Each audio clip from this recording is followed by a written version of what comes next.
রাজকীয় স্বাদের একটা খিচুড়ি রান্না করে দেখাবো। আসসালামু আলাইকুম এভরিওয়ান, ওয়েলকাম টু মেহবিনস কিচেন।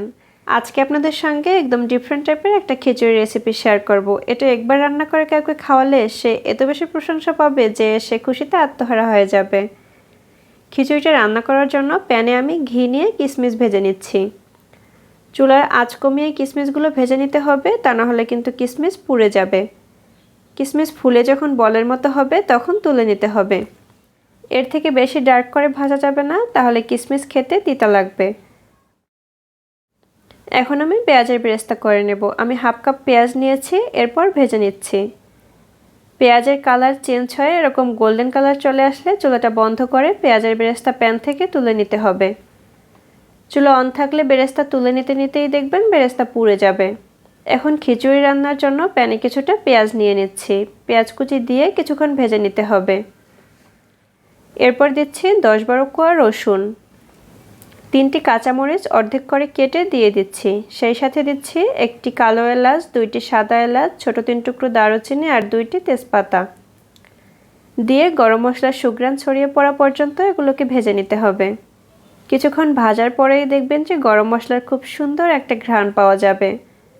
তখন দিয়ে দেব 1 টেবিল চামচ আদা রসুন বাটা। 1 চা চামচ উঁচু করে মেপে নিলেই 1 টেবিল চামচ হয়ে যায়। আদা রসুনটা দিয়ে আমি কিছুক্ষণ ভেজে নিয়েছি। এরপর এখানে দিয়ে দিচ্ছি মসুর ডাল। আমি এখানে হাফ কাপ মসুর ডাল নিয়েছি। দিয়ে দিচ্ছি হাফ চা চামচ লবণ, সামান্য কিছুটা হলুদের গুঁড়া দিয়ে দিচ্ছি আর 1/4 চা চামচ দিচ্ছি গরম মশলার গুঁড়া।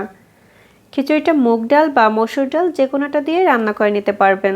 ডাল দিয়ে বেশ কিছুক্ষণ মশলার সঙ্গে কষিয়ে নেওয়ার পরে পানি দিয়ে দিচ্ছি 1 কাপ।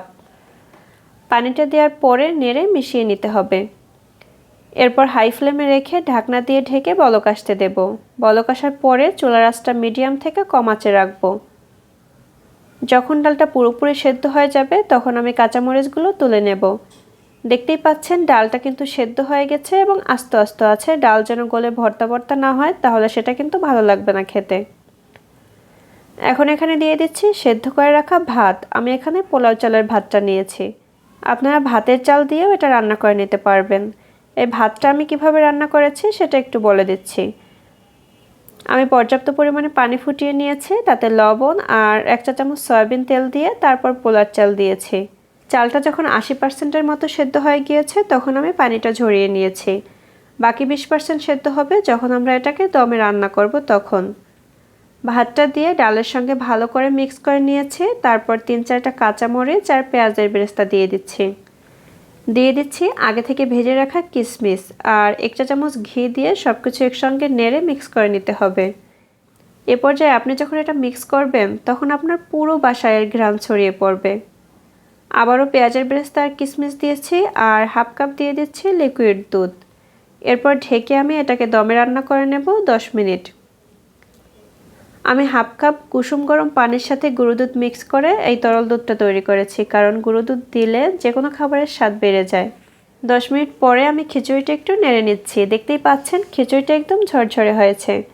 এই খিচুড়িটা খেতে কিন্তু অনেক মজার হয়। খুব সহজ আর সিম্পল একটা রেসিপি।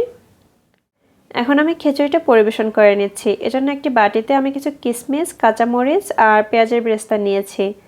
এরপর রান্না করে রাখা খিচুড়ি নিয়ে নিচ্ছি। খিচুড়িটা এভাবে পরিবেশন করে নিতে পারেন, দেখতেও ভালো লাগবে আর খেতে তো মাশাআল্লাহ, সেটা আর কি বলবো, আপনারা রান্না করলেই বুঝতে পারবেন।